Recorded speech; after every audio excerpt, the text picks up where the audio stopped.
Good afternoon. Good day to all of you. Um, Today, ang pag-uusapan po natin ay you left the Philippines for a better life. But how's your life right now? Ask yourself that question. You left the Philippines for a better life. But how's your life right now? Is it better or worse or the same? Okay? So, our goal is to inspire reflection, introduce possibility, and encourage you guys. Okay, if you have not achieved the life that you want yet, this is the time to start. Magandang araw po mga ka-midlife freedom seekers. If you're watching live or catching the replay, type in the comments where you're watching from. Is it Canada, UAE, Singapore, Australia, UK, maybe? Or is it USA? I just learned something this week. Yes, the percentage of OFW in the Middle East is 12%. Wow, that's a tremendous number. So I have serious but powerful question for you today. Yeah, ito po ang ating topic. You left the Philippines for a better life, but how's your life really? How's your life? Oh, I know. This is not a question we ask ourselves often. Of course not. We try to avoid it, di ba? We're always busy, always doing, always giving, always remitting, remitting money back home. But let's take this hour to finally pause, to breathe, to reflect, right? And to ask, am I truly living the life I left for? Yung goal mo, natupad ba? Are you still working for it? Kahit na naka 10 years ka na, naka 15 years ka na, nawala sa Pilipinas. Natutupad mo ba na umpisahan na bang matupad ang mga yan? O hindi pa rin? Okay, here's the silent struggle. I want to speak to the women who look strong on the outside. Yung mga kababaihan dyan na talaga naman tayo, di ba? We love to look strong outside para sa ating pamilya. Pero sa loob, pagod na. You're the provider. You're the hope of the family. You're the okay lang ako, queen. 'Di ba? Kahit na gumagapang ka na, okay lang ako. And you are everything to them. Pero ang tanong, okay ka pa ba talaga? Sige nga, okay ka pa ba talaga? Tanungin mo ang sarili mo. Yan! Are you still okay? Ask yourself, am I really still okay? You've spent years abroad, sending money, oh my gosh, free meeting every month. Or not even, sometimes more than once a month, diba? Working long hours, missing birthdays, anniversaries, moments, weathering storms silently. Na paghiga mo, pagpatay ng ilaw, nandiyan ka nag-iisip. And sometimes, you are crying, di ba?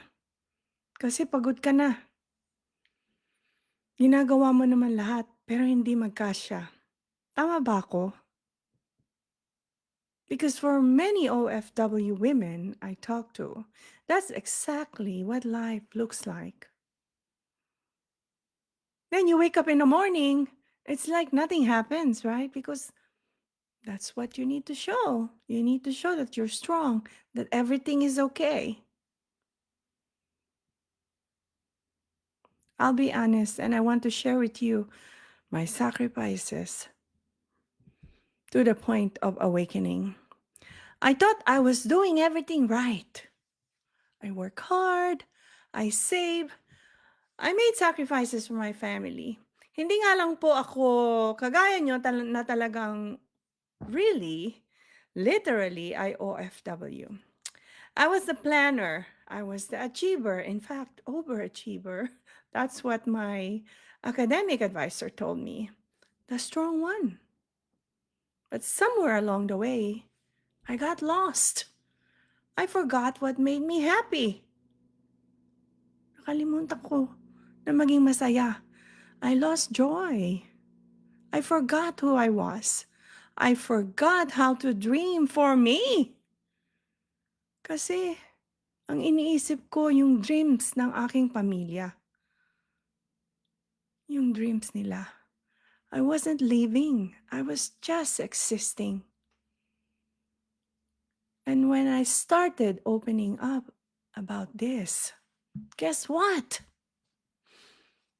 So many OFW women said, "Ako rin, Amy. Ako rin. Same story. Left for better pay, work for security, always thinking of others, always thinking of my family. But tired, drained, and lost sense of self."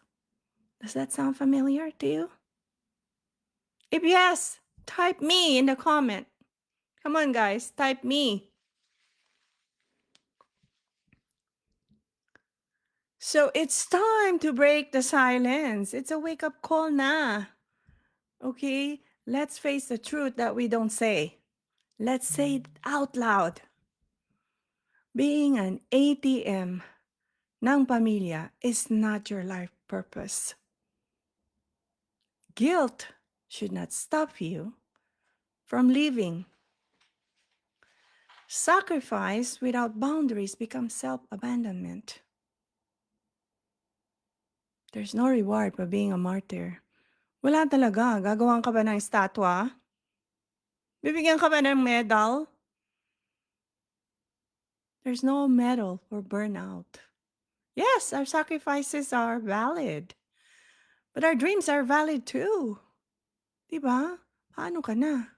So I want to challenge you with love and compassion today. What if it's time to stop waiting for retirement to live?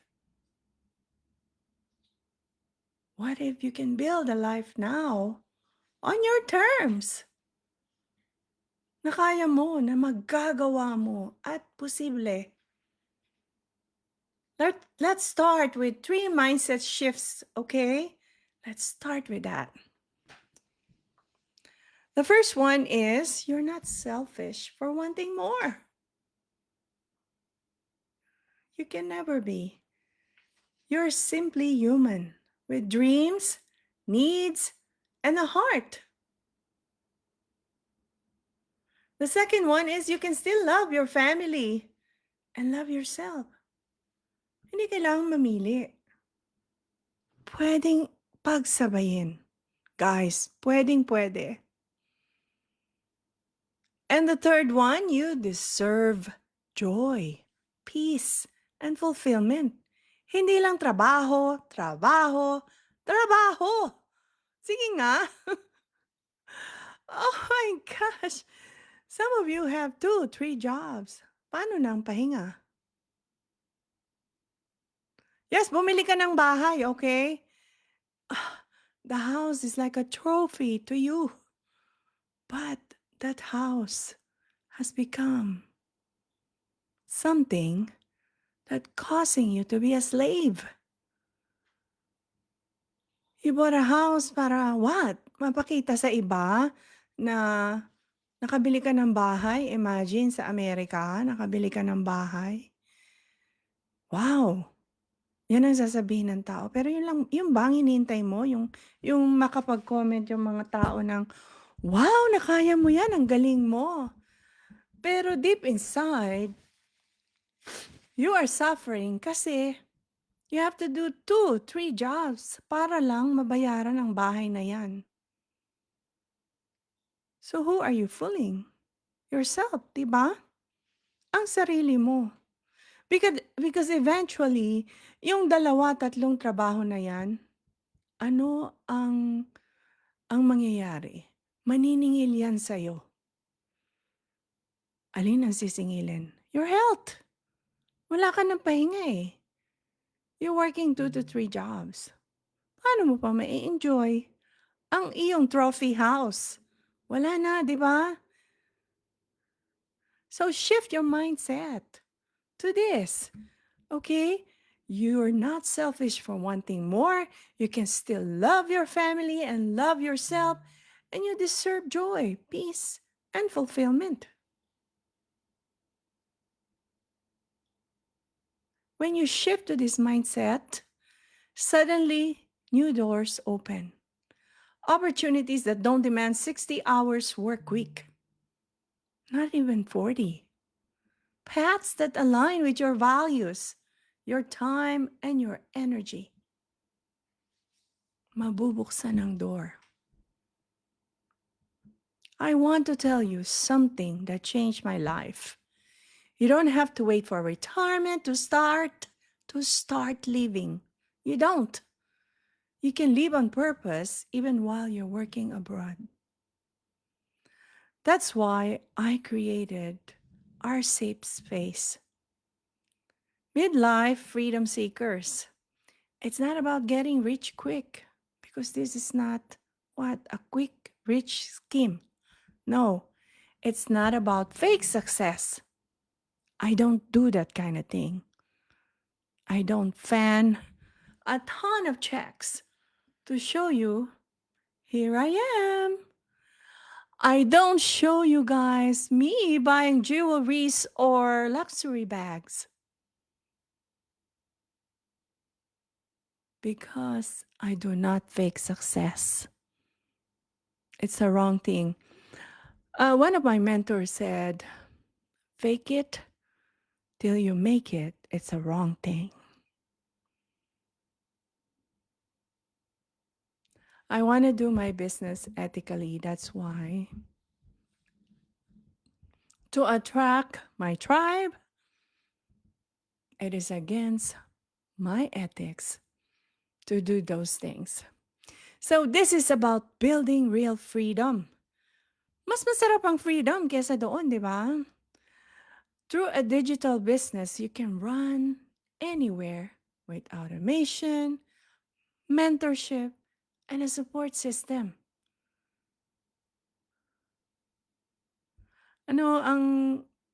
Ito pa ang sinishare ng aking mentor. Marami sa network marketing ay, sige, bili ka ng kotse, bili ka nito, bili ka niyan. So you can show how successful you are.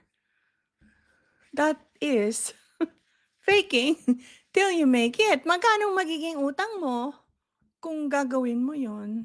Sige nga.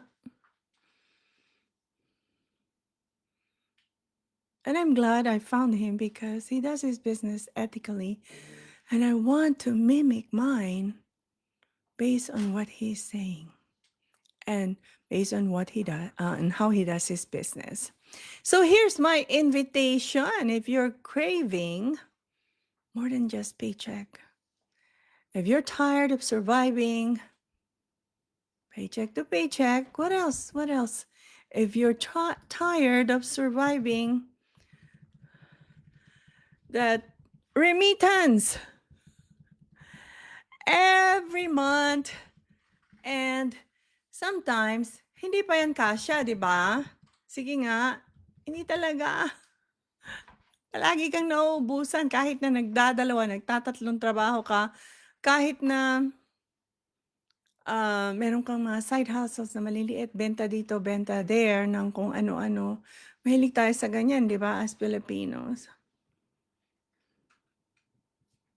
So if you're craving for more than just that, if you're tired of just surviving and ready to start living, I want you to comment MFS.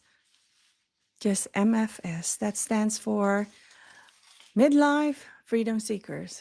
Below this go live. And I'll send you the link, the invitation to be part of the group, because in our group you will find inspiration, You will find support that you need. And in there, we can talk, we can dream, and we can build a life with meaning and ethically. Yes, because at this stage of life, you deserve to be more than just someone else's provider. Come on, wake up. You didn't leave Philippines to have that kind of life. Where are you now? You deserve to be seen, heard, fulfilled, and free. And all of those and more. Right, find joy again. I was watching a podcast.